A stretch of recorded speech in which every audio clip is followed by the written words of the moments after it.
We begin this morning with President Trump escalating his war on blue cities amid the growing government shutdown. Last night, he authorized the deployment of 300 National Guard members in Chicago against the wishes of Illinois Governor J.B. Pritzker. The move comes amid clashes between immigration officials and protesters over ICE raids in and around the city. But while President Trump pushes the limits of his presidential authority in Chicago, a federal judge in Oregon temporarily blocked his call of 200 National Guard troops to Portland. The Trump administration has already appealed this decision. All of this as the government shutdown enters its fifth day today, with no clear signs of a quick resolution.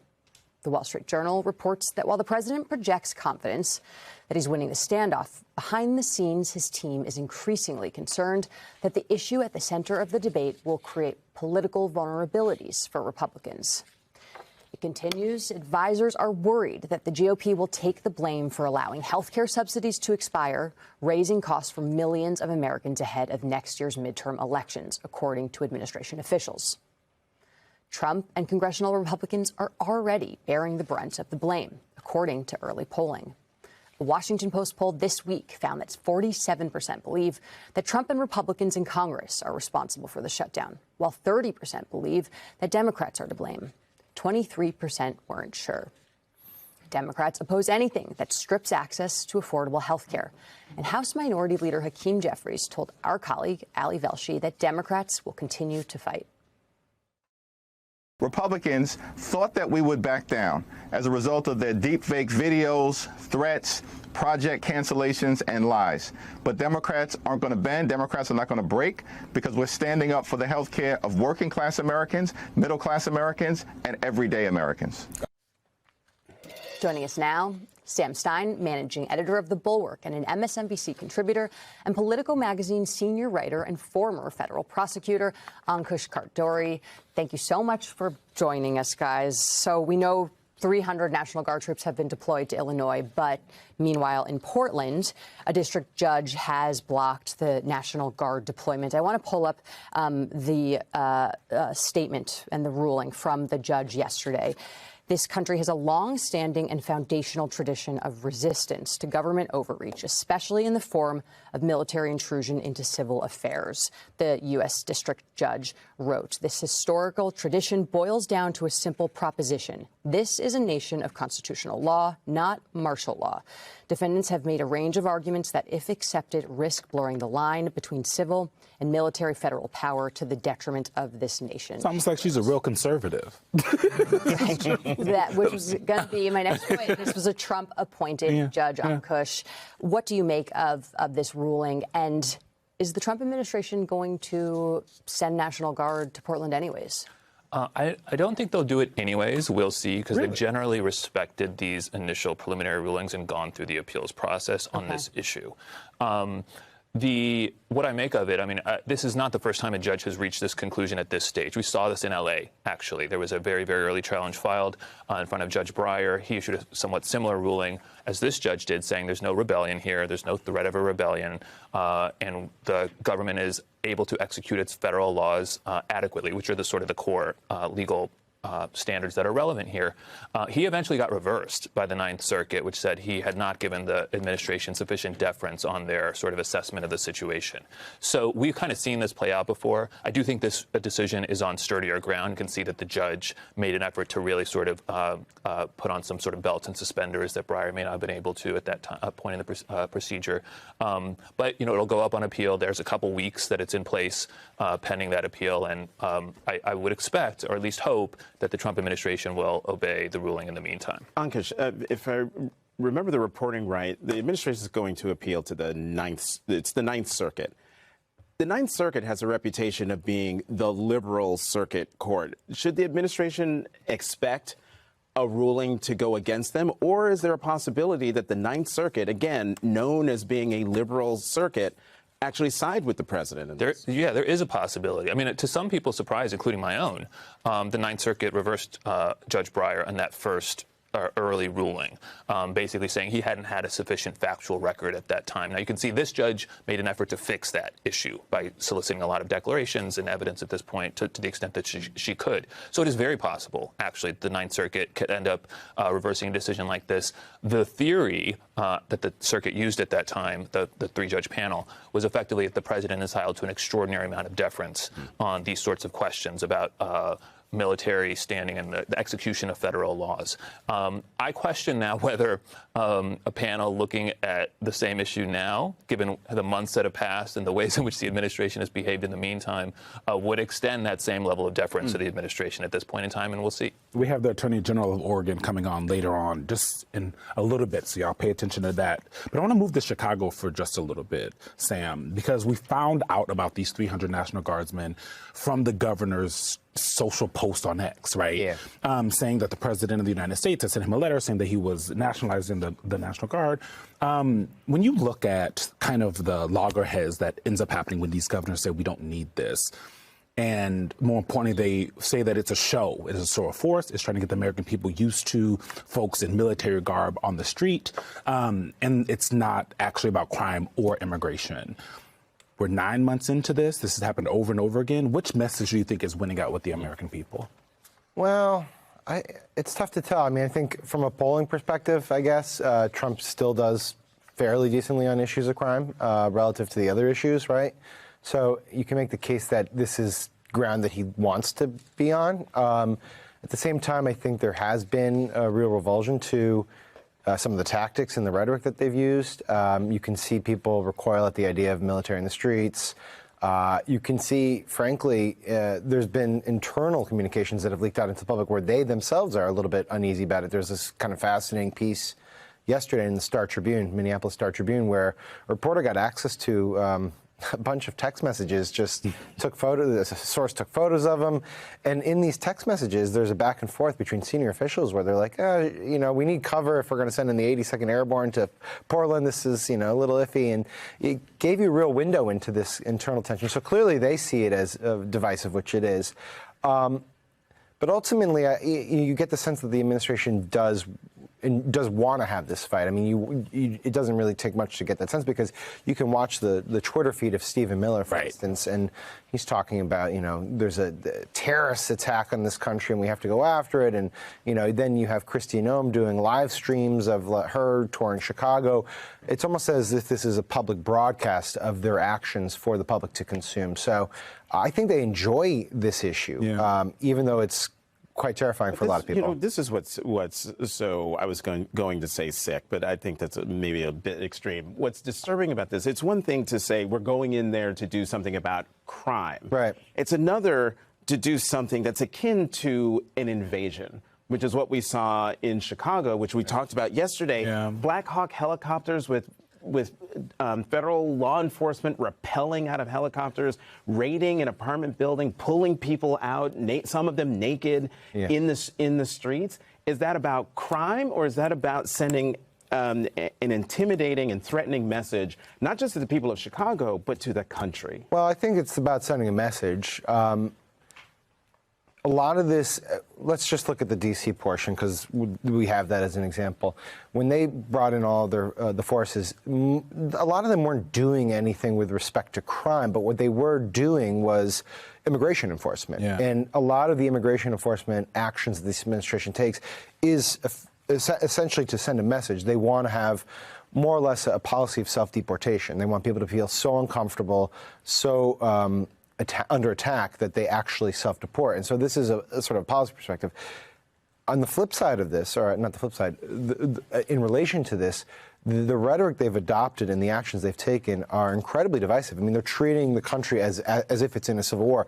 When the president says a war within, when the top advisor says there's terrorist organizations within the country, and when they send Black Hawk helicopters, it is as if they are picking a fight with a portion of the country. Well, and even the language that Stephen Miller used to respond to the Oregon judge's ruling, he called it a legal insurrection. Yeah.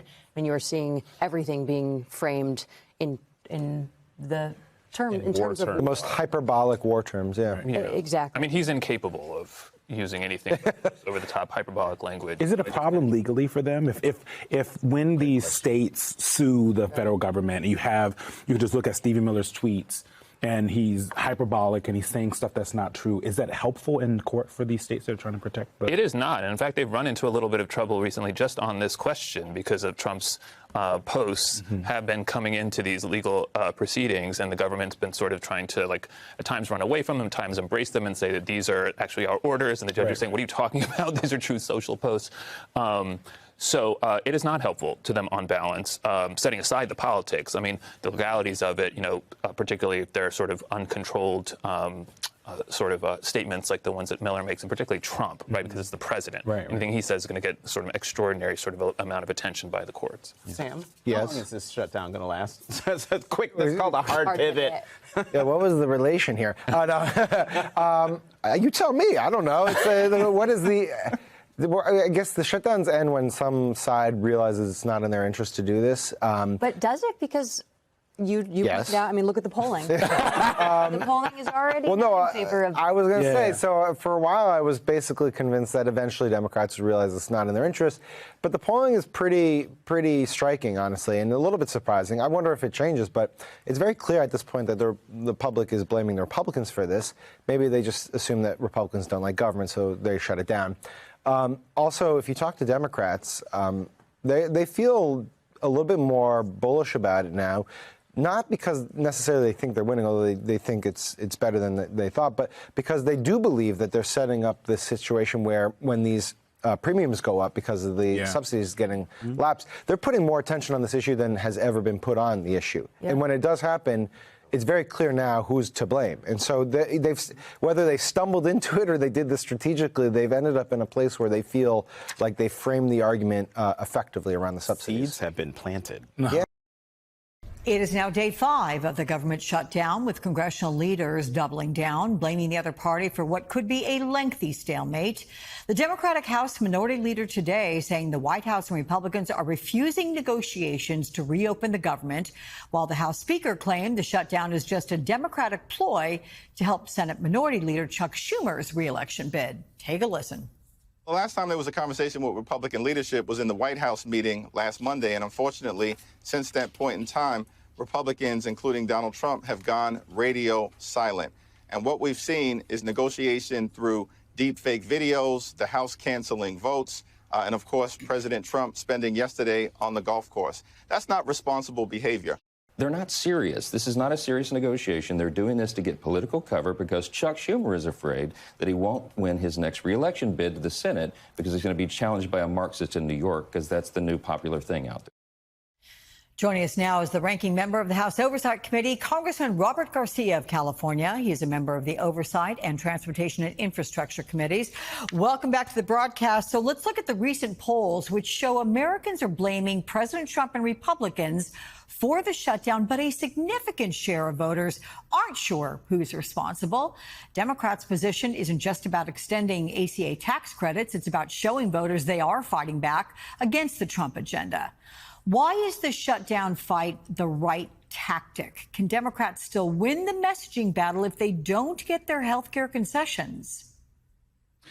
People need to be very clear about what's about to happen and why we're in this fight. Over the next few months, folks are going to start receiving letters in the mail. They're going to be notified by their insurance companies, by their healthcare providers, that their premiums are about to skyrocket. In some cases, they're going to double, or even further than that, their costs are going to go up. And so at a moment where people are struggling to pay for housing, to pay for groceries, the last thing that the American public, working class families need is for their healthcare costs to go up, which is why we are so adamant at this moment that Donald Trump and Republicans do not allow these Affordable Care Act subsidies to expire. That is why we are willing to take on Donald Trump, to stand firm and stand tall. And Senate Democrats shouldn't give Donald Trump one single vote to pass his budget that not only takes away and harms healthcare, but gives more to billionaires and large corporations in this country, which is exactly why we've got to stand tall in this moment. It was suggested earlier on the broadcast that we've got about 3 weeks or so until people start getting those notices and open them up and go, what? Which means Democrats have to hang on at least that long. Is that a fair assessment? Look, personally, I'm hanging on as long as possible here. We have to stand tall. Donald Trump has been all about terrorizing communities, sending the National Guard and the military into American cities, kidnapping people off of our streets, taking rights away. He is using the government to weaponize and fight his own citizens in this country. And so right now, enough. I mean, Democrats need to have and match the energy of the people on the ground. They're demanding folks to stand up and fight Donald Trump. And so I think right now, this healthcare fight is a righteous one and one that we've got to be in. And look, I obviously just heard Mike Johnson's comments that you played. I mean, Mike Johnson now apparently likes to lie as much as Donald Trump. I mean, give me a break. Donald Trump is playing golf while he should be negotiating a safe landing for healthcare in this country. He could care less that millions of people in this country are about to see their healthcare costs explode. He could care less that 17 million people will likely see their Medicaid taken away or dramatically reduced over the course of the next few years. And so these are all because Donald Trump wants to continue to give massive tax breaks to billionaires. That's what this is all about. And so we've got to stand tall. And I know it's tough. Government shutdowns are hard. People do get impacted. Government workers need our support. But these same government workers and working families are telling me to stand tall and to ensure that healthcare costs don't go up. Okay. President Trump is openly embracing the far-right blueprint, Project 2025, after denouncing it all the time on the campaign trail. He's backing Project 2025 architect and OMB leader Russell Vought's plan for mass federal workforce firings. Of course, your state, California, it's home to about 150,000 federal employees. So how do you respond, first of all, to the president's total about-face on Project 2025 and using the shutdown to inflict the pain that he says he's going to on Democratic-run cities and states? I mean, it's such a shocker. Donald Trump's a liar. Wow, I'm stunned. I mean, clearly the entire time he's been trying to implement Project 2025. That was clear from the beginning. We laid that out, of course. He is very aware that Project 2025 is not just the blueprint for his administration, but the far right have been planning this, as we know, long before even Donald Trump got here. And so they are implementing this plan page by page, which is why it's so important that we stand tough in this moment and push back, not just in our legislatures across the country, which is happening in many states, but also in the courts. And of course, as we near 2026, we have to slow down and stop this Trump agenda.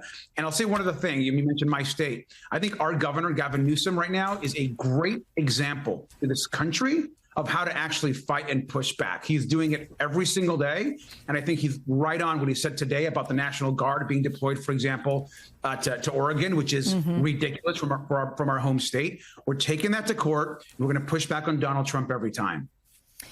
I want to move on to the Jeffrey Epstein scandal with you because you requested Commerce Secretary Howard Lutnick testify before the Oversight Committee after he confirmed in a recent interview Epstein's behavior was obvious to members of his elite social circle. So here's what Lutnick said. I say to him, massage table in the middle of your house? How often you have a massage? And he says, every day. And then he gets weirdly close to me. Ooh. And he says, and the right kind of massage. That's what his MO was, get a massage, get a massage. And what happened in that massage room, I assume was on video. This guy was the greatest blackmailer ever. Blackmailed people. That's how he had money. So you said that Lutnick's comments directly contradict the Trump administration's public statements. So explain how and what information the committee wants from him. If Lutnick, by the way, doesn't cooperate, will Republicans subpoena him? Rather, Democrats. Yeah, I mean, look, I think those comments in that podcast interview was pretty stunning and revealing. And so we've been doing a lot of work since those comments. I mean, we have a secretary, obviously the Commerce Secretary to President Trump, basically saying that Jeffrey Epstein brought him into his home, showed him the massage room, told him essentially what was happening in that space. We also know that in that same interview, he talked about blackmail pretty openly, and that one of the reasons perhaps was this exchange that was going on between Jeffrey Epstein's short sentence and possible blackmail or information that he knew about powerful people in this country. And so you have a current Trump cabinet member, you have a former Trump cabinet member in Alex Acosta actually putting together that sweetheart deal. I mean, the signs keep pointing back to the White House, that keep pointing back to this cover-up. Why is Donald Trump hiding so much? He obviously knows much more than he is letting on. The Attorney General has said that the Epstein files are on her desk. They have yet to be fully released. And Donald Trump completely flip-flopped from saying he would release the files during the campaign to now being adamant that there's nothing in there, it's not important, he's no interest in releasing them now. The question is why? And so clearly, the public have a right to know, and we need our 218th member, Adelicia Grijalva, to be sat and installed by Mike Johnson, which he's refusing to do. And let's be clear, I'm sure a big part of us not coming back to Congress because he doesn't want to release those Epstein files. So it's time to release the Epstein files and to bring justice for all the survivors. Congressman Robert Garcia of California, always good to see you. See you soon. Thanks. Good morning. It is Sunday, October the 5th. I'm Alec Velshi, and I want to begin this hour with a little time capsule. It's May of 2023. Joe Biden was the president of the United States. Donald Trump was out of power. Trump's in 34 felony counts of falsifying business records in the Stormy Daniels hush money cover-up scheme had just been unsealed a month earlier. But Trump and many others in his orbit were already plotting his comeback to the White House. One man in particular was busy drawing up extremely specific plans for a second Trump presidency. That man and his team were literally writing out executive orders and legal memos to justify some of those plans, some of which were based on shaky legal foundations. That man, let's call him Russell, was working up a blueprint for deploying the American military against American protesters, defunding major government agencies, and specifically targeting civil servants as part of a slash-and-burn plan to dismantle the government. We want the bureaucrats to be traumatically affected. We want, when they wake up in the morning, we want them to not want to go to work because they are increasingly viewed as the villains. We want to put them in trauma.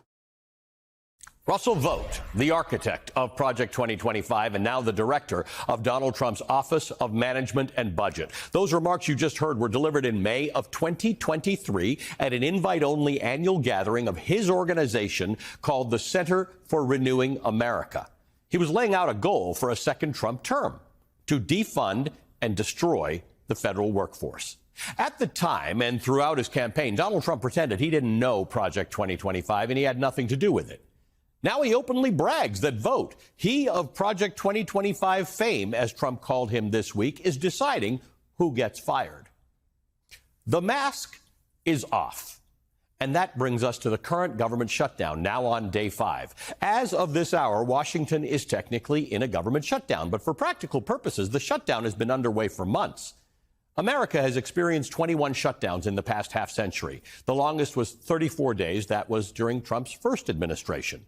But never before have we seen a White House use a shutdown to permanently fire workers rather than temporarily furlough them, impound congressionally appropriated funds, and target states, cities, and projects for partisan punishment.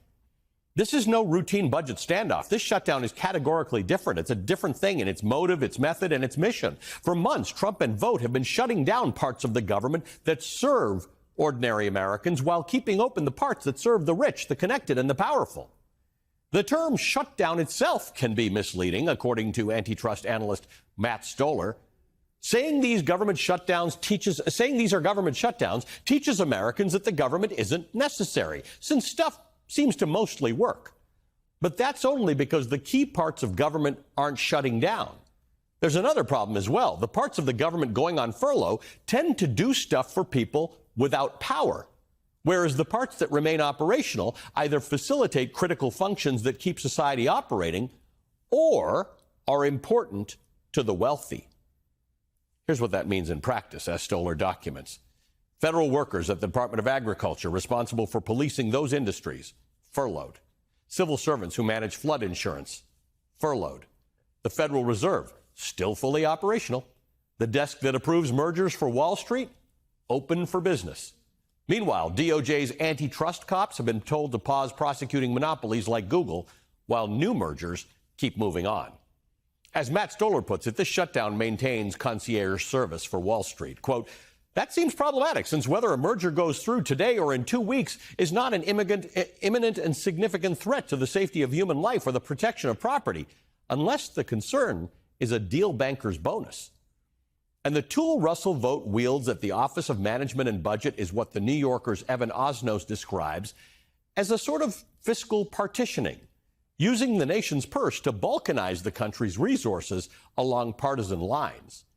For example, Vought on Wednesday announced that he's freezing $18 billion for the Hudson Tunnel in New York and canceling $8 billion in climate grants, mostly for states whose citizens tend to elect Democrats, trolling that a tunnel is DEI influenced, as if woke tunnels are a thing. Except that America, it's not actually partitioned. Red, blue, and purple all live together. Those tunnels employ and are used by plenty of Trump voters, as Republican Representative Mike Lawler of New York acknowledged on CNN, quote, listen, I'm a New York Republican, and obviously this project cancellation impacts me. It impacts my district. So it's not just Democrats getting impacted. The thing is, they already know all of this. They just don't care. If that sounds harsh, look at the architect of Project 2025's background. Russell Vought, the man who openly said he wants to inflict trauma on federal workers, those very American workers who've chosen careers in civil service, who have families to support like everyone else does. Vought's project is to break your faith in the very idea that the government should serve the people. Inflicting pain is quite literally the point. Fun fact, Vought is a self-described Christian nationalist who began his career working for Phil Gramm, a Reagan-era Republican who preached that government itself is the problem and profoundly shaped Vought's worldview. Here's a description of Gramm in a 1995 edition of The Atlantic. Quote, he wants to abolish affirmative action, slash taxes, and eliminate roughly a third of the domestic budget, with the biggest cuts coming from programs intended for low-income people. And he is utterly convinced that what he wants, America wants. In sum, Gramm is inviting Republicans to wager the 1996 presidential election on a breathtaking gamble that the voters are at last ready to repudiate liberalism completely, end quote. Sounds awfully familiar. Phil Gramm and his acolyte Russell Vought were Doge before Doge was Doge, minus today's algorithms and turbocharged and proselytizing that sort of radical fringe thinking. In 2022, Vought wrote that we're in a post-constitutional moment where the old constraints are too quaint and that the president's executive power must be vastly expanded. At his think tank, the Center for Renewing America, there are memos about weaponizing the Justice Department, explicitly discarding post-Watergate norms that presidents do not use the state to punish enemies and to reward friends. Here's the important thing. Vought's philosophy treats Watergate reform as a mistake to be undone. In the intellectual circles that shaped him, the Claremont orbit and its post-constitutional apostles, Watergate wasn't a necessary reckoning. It was, in fact, the original sin that weakened the presidency. In their telling, Nixon was wronged, and the executive was shackled. And the cure is a restoration of an unfettered strongman presidency. That's why Vought writes openly in Project 2025 about a post-constitutional era. The thinking goes, if the old order is already dead, then all the norms that emerged as a result of Watergate, safeguards like the independence at the DOJ, guardrails against political prosecutions, these are not virtues to preserve. They are obstacles to bulldoze.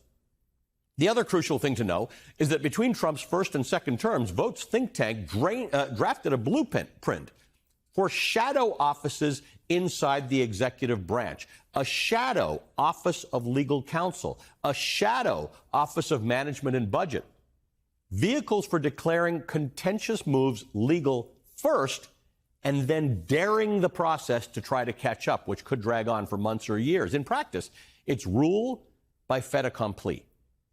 As ProPublica reported, Vought made clear in 2024 that the shadow OLC will help Trump steamroll the internal opposition that he faced in his first term.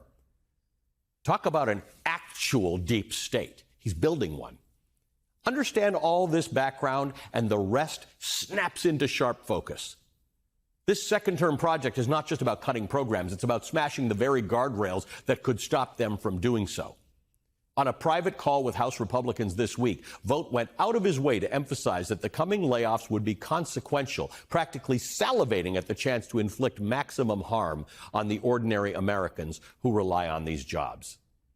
He's also warning that WIC, the Special Supplemental Nutrition Program for women, infants, and children, is nearly out of money and claims there's nothing the administration can do about that unless Democrats surrender. Translation? We can hurt families on purpose, and we will. Meanwhile, the parts of government that serve the wealthy, they keep on humming. Defense contractors, totally fine. Oil and gas, totally fine. Big mergers, step right up. But for everyone else, the scientists whose data is being erased, disaster victims who rely on FEMA, the single mom on WIC, the lights have been flickering for months. Trump's America is not divided between left and right. It's divided between those for whom government still works and for those whom it doesn't. Social safety net for the oligarchy, closed for business, for working and middle-class Americans. The public can see it, at least instinctively. They sense their government is being taken away. They sense that inflicting trauma on American workers is actually the point, which is why majorities across parties, including a majority of MAGA-aligned Republicans, support extending the ACA subsidies that keep health insurance premiums from doubling for 24 million Americans. And while families worried about the rent and their doctors and their groceries, the president took the time to post a meme of Russell Vogt as the Grim Reaper. Scythe and all. Adolescent provocation as policy. Your tax dollars at work. A new poll on the government shutdown doesn't hold great news for anyone in Washington, with Americans giving low marks to how both sides are handling the ordeal, with approval numbers in the 20s and low 30s. The poll also finds few Americans find either Democrat or Republican positions are worth shutting the government down at all. Bill and Susan Del Percio are back with me. So, Susan, it's no shocker that people aren't happy about the government being at a standstill, but the question is how to get it moving again. Well, the only way there are a few ways it could move again. The Democrats can say, I'm done and fold in the next hour, and the government will move again. I don't see that happening, and I think that would be really bad politics and bad policy. At the end of the day, the Democrats are probably going to have to hold out about 3 weeks, Alex. I say that because that's when between the notification of insurance premiums going up starting now and actually getting really close to the date they go into effect of November 1st, that's how long the Democrats have to hold, because Republicans will not want to own those premiums at the end of the day. Your previous guest, the Congresswoman, talked about premiums going up $15,000 per family. That is something. Somebody makes $80,000. I mean, the House is like, wow, the percentage. Health care is a Democrat issue. They own it much more so than the Republicans. The Republicans want to get rid of the Affordable Health Care Act. Democrats want to keep it. The only thing Republicans who supported Donald Trump and Republicans don't want to happen more than getting rid of the ACA is for themselves to not be able to afford their health insurance. And that is something that the Republicans have to look at, because when you look at the 2024 election, we saw a lot of shifts in who supported Donald Trump and the Republicans, and more of their constituencies benefit from the Affordable Health Care Act. Yeah. So, Basil, Trump and Republicans, they're getting slightly more of the blame than Democrats, 39% compared to 30%. But a third say they blame both equally. So can Democrats really claim that the public is behind them? Or, to Susan's point, will it take another 3 weeks or so? Well, I think Susan's right on point about that. Unfortunately, Democrats do need to hold out a little bit longer, and it's tough. There are reports about some infighting about the messaging and so on and so forth. And quite frankly, the messaging really is on the money. If there isn't a dashboard for every congressional district about how your healthcare costs are going to increase, there should be one, because that's the most compelling story. I don't care what you do on social media. That is the story. I think Democrats also need to hammer home two additional points that the Congresswoman made earlier. One, that the Republicans actually do control government, so they could actually put a stop to this whenever they want. And also, maybe the Republicans would fare a little better if they weren't so damn cavalier at the beginning of the administration about firing people in the first place. When you had Elon Musk going around with a chainsaw, delighting in the fact that government was being cut and people were losing their jobs, you know what? Maybe they'd be a little believable on being fiscally efficient, but that isn't the case. It feels punitive. It feels dismissive of people's concerns and the real healthcare issues that people have, particularly in women's health.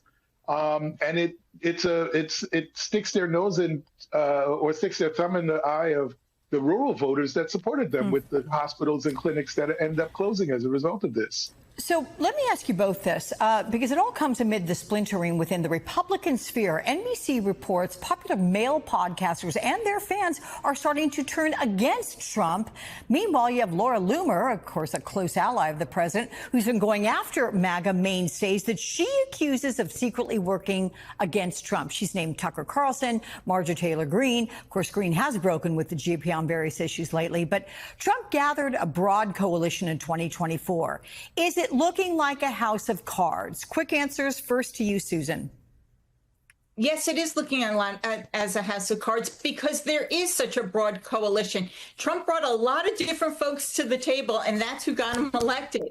You can't just be a party of one Laura Loomer and decide she's going to call all the shots. Otherwise, it falls. Basil, last word to you. Absolutely right. Yes, House of Cards, because they brought in a lot of people because they needed their votes to win. And now you can't control what you've wrought. That's their problem, and they own it. Okay. You guys are never a problem to be on the show, so come on back very soon. Good to see you. Thank you.